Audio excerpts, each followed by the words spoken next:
I use the updated version of Spike Detector and make good profit daily. Today I will show you how to make money with Spike Detector. First of all, you need an updated version of Spike Detector, which is updated in October 2024. This indicator is 90% accurate. Spike detectors are for people who want to do manual trading. This requires you to be a little smarter about trading. You cannot always make profit based on indicator alone. You must know about the trend and also about support and resistance.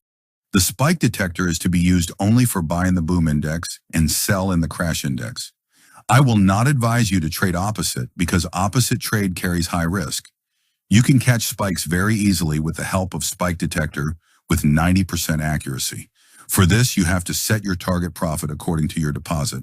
The target profit daily should be 10% of your deposit. First step is identify the trend in big time frame. Then find strong support and resistance in Mint 15, then catch spikes in M1.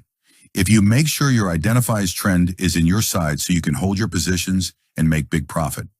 If anyone want to learn how to use spike detector and learn how to identify trend and strong support resistance, so you can contact me. My Telegram group link available in description.